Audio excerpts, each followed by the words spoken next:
Some buyers get hypnotized by Mazda's interior game and start acting like soft-touch plastic is a maintenance plan. It is not. The real test comes years later, when the payment is old news, the tires have been replaced twice, the seats have taken a beating, and the odometer is climbing into that territory where weak cars start telling on themselves. This is Scott from CarlandTV, and before naming the Mazda, I would actually trust past 200,000 miles. We need to run every model through the one test that cuts through the showroom nonsense.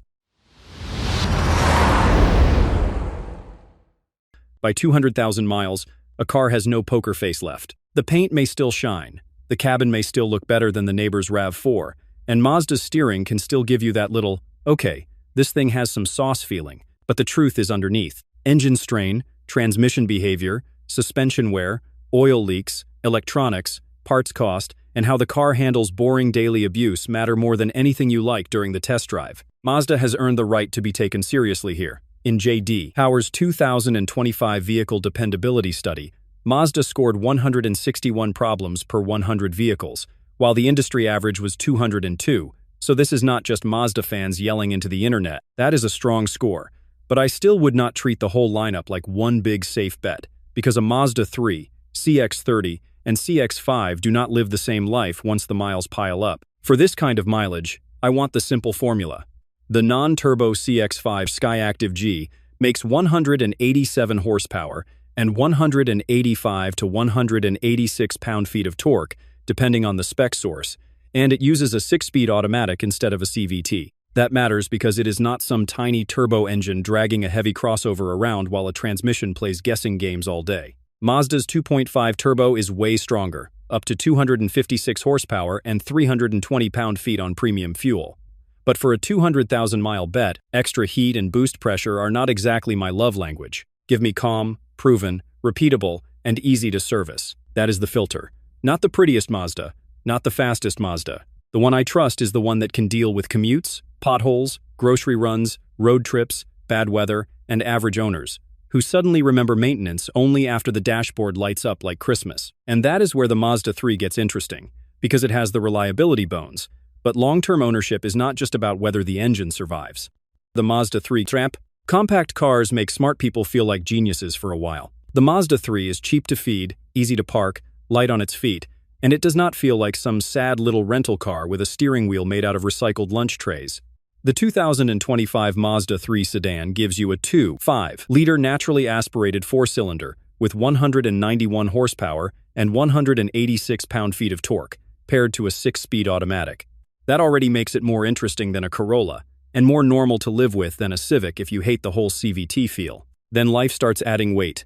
Weekend trips where 13.2 cubic feet of trunk space feels less like efficient packaging, and more like punishment with carpeting. The Mazda 3 hatch gives you more flexibility, but the rear seat is still compact car territory. Nobody buys one expecting limousine space, but 200,000 miles is a long relationship, and cramped gets old fast. The part I respect is the mechanical side. The non-turbo 2.5-liter engine is exactly the kind of setup I prefer for long mileage, because it is not forcing boost into the story just to make the spec sheet look spicy. The 2025 front-wheel drive automatic sedan also gets an EPA estimated 27 miles per gallon in the city and 37 miles per gallon on the highway, so it can be genuinely cheap to run if you keep up with oil, tires, brakes, and fluids. Plus, the 2025 Mazda 3 sedan earned an IIHS Top Safety Pick Plus rating, which matters because long-term trust includes the people inside it. My issue is not that the Mazda 3 is weak, it is almost the opposite. It is good enough to make buyers overconfident. They see the reliability, fuel economy, safety rating, and sharp handling. Then think, yep, this is the forever Mazda. Maybe. For a single driver, a commuter, or somebody who truly wants a smaller car, I get it. But for the average person whose life keeps expanding while the car stays the same size, the Mazda 3 becomes the one you admire before you replace it. The CX-30 gamble. Then the CX-30 shows up with just enough crossover attitude to make the Mazda 3 feel a little too honest. You sit a bit higher, you get standard all-wheel drive, and the whole thing feels more useful before you even leave the lot. Same Mazda polish, better ride height, easier entry, less compact sedan life. I get why people fall for it. If the Mazda 3 is the sensible friend who meal preps, the CX-30 is the one who buys nicer shoes, and somehow convinces you that it was also a financial decision. The numbers help its case, at least at first. The 2025 CX-30 uses the same basic 2.5-liter naturally aspirated engine family with 191 horsepower and 186 pound-feet of torque, paired with a 6-speed automatic. EPA estimates sit at 26 miles per gallon in the city, 33 miles per gallon on the highway, and 29 miles per gallon combined for the standard engine, which is respectable for a small crossover with all-wheel drive. Safety is strong too, with the 2025 CX-30 earning an IIHS Top Safety Pick Plus rating. So far, no major red flags. It looks like the Mazda 3 learned to sit higher and dress better. My hesitation comes from the actual shape of the thing. The CX-30 is a subcompact SUV, and that word subcompact starts doing push-ups the longer you own it. Cargo space is better than that of a Mazda 3 sedan, but it is still not family hauler generous. The rear seat room remains tight, especially if taller adults or rear-facing child seats enter the picture. You get crossover confidence, but not true crossover space, and that is where some buyers fool themselves. For a 200,000-mile bet, the CX-30 is not a bad Mazda. It is probably a good one, but I do not want probably when I am picking the Mazda. I would keep it until the odometer looks ridiculous. The CX-30 feels like the clever compromise, and compromises have a nasty habit of aging into complaints. That leaves the bigger, older, more proven option sitting there with a much stronger case. The CX-5 case. The grown-up answer usually looks less exciting on paper, which is annoying because the boring one keeps winning. The CX-5 does not need to cosplay as some rugged adventure machine or fake luxury status symbol. It just lands in that useful middle zone where a car can survive daily life without making you negotiate with it every morning. You get the higher seating position people wanted from the CX-30, but with real compact SUV space instead of technically bigger space. The numbers back that up. The 2025 CX-5 gives you 29.1 cubic feet of cargo room behind the second row and 58.1 cubic feet with the seats folded. So now the grocery run, luggage, stroller, dog crate, work bag, and random Home Depot mistake can all exist without turning the cabin into a storage unit with seat belts. The non-turbo 2.5-liter makes 187 horsepower, pairs with a 6-speed automatic, and every 2025 CX-5 comes with standard all-wheel drive. Fuel economy on many non-turbo trims reaches an EPA estimated 26 miles per gallon in the city and 30 miles per gallon on the highway, while turbo trims drop to around 22 miles per gallon in the city and 27 miles per gallon on the highway. For a 200,000-mile pick, I know which side I want. Give me the calmer engine, the conventional automatic, and fewer heat-soaked turbo parts asking for attention later. This is the Mazda that makes the most sense after the new car smell gets evicted. It still drives tighter than a RAV4, feels nicer inside than a CR-V in the same price conversation, and does not punish you with weird packaging like the smaller Mazdas. The CX-5 is also not pretending to be huge.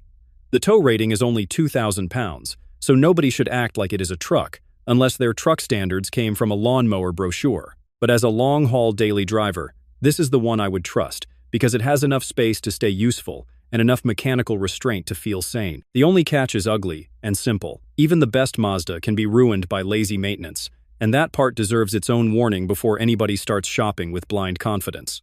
The maintenance tax. A neglected Mazda does not become unreliable overnight. It gets nickel and dimed into stupidity by somebody who treated maintenance like a suggestion from a nosy neighbor. That is the part people hate hearing, because everybody wants the best model. But nobody wants to talk about fluids, tires, brake work, batteries, spark plugs, and the boring little service records that separate a 200,000-mile car from a driveway ornament with leather seats. Mazda's own CX-5 maintenance schedule is pretty clear about this. Under normal use, the 2025 CX-5's oil change system tells you when service is due, and Mazda says to change the oil within 600 miles or 15 days once the wrench indicator comes on. Under severe use, like dusty roads, long idling, short trips, extreme heat, or repeated low-speed driving, the schedule gets stricter. That matters because plenty of owners say, mostly highway miles, while the car has been doing school pickup lines, stop-and-go commutes, and 5-minute errands its whole life. Cute story. The engine knows. All-wheel drive adds another layer. The CX-5 gives you standard all-wheel drive, which is great for bad weather and grip, but it also means tire care matters more. Mismatched tires, lazy rotations, and ignoring uneven wear can create extra stress through the driveline. Then people blame the car when the real villain was a maintenance plan based on vibes and dashboard denial. So when I say I trust the CX-5, I mean a well-kept, non-turbo CX-5 with clean service history, regular oil changes, decent tires, coolant and brake fluid handled on schedule, and no mystery owner nonsense. The badge helps, the drivetrain helps, the 6-speed automatic helps, but maintenance decides the ending. And once that part is understood, the final pick becomes a lot easier to defend. The final pick. My pick is the non-turbo CX-5, and honestly, it is not because it wins every flashy category. It wins because it makes the fewest stupid long-term demands. Give me the regular, too. 5-liter Skyactiv G with 187 horsepower, 186 pound-feet of torque, standard all-wheel drive, and Mazda's 6-speed automatic. That is the kind of setup I want for a 200,000-mile bet. Enough power for daily use, no turbo heat to baby, no CVT weirdness, no oversized ego pretending to be engineering. The Mazda 3 is the one I respect most as a driver's car. It is sharp, efficient, safe, and way more enjoyable than most compact cars that feel like they were designed by accountants during a lunch break. But if I am keeping something for years, I need the car to grow with real life. The Mazda 3's size becomes its ceiling. The CX-30 solves a little of that with standard all-wheel drive and a higher seating position, but it still lives in that subcompact crossover zone, where the cargo area and rear seat can start feeling tight once life gets messy. The CX-5 lands better because it does not ask you to sacrifice as much. You get 29.1 cubic feet behind the second row and 58.1 cubic feet with the seats folded, so luggage, groceries, tools, a dog crate, a stroller, or one of those quick hardware store trips can actually fit without turning the cabin into a puzzle. It still feels more premium than a RAV4, drives with more personality than a CR-V, and keeps the mechanical side simple enough to trust. I would shop for the cleanest non-turbo CX-5 I could find, with service records, matching tires, no warning lights, and no owner story that sounds like courtroom testimony. The badge gets my attention, but the maintenance history gets my money. For me, that is the Mazda I would actually trust past 200,000 miles. And if the next question is which Mazda I would avoid for long-term ownership, that conversation gets a lot less polite.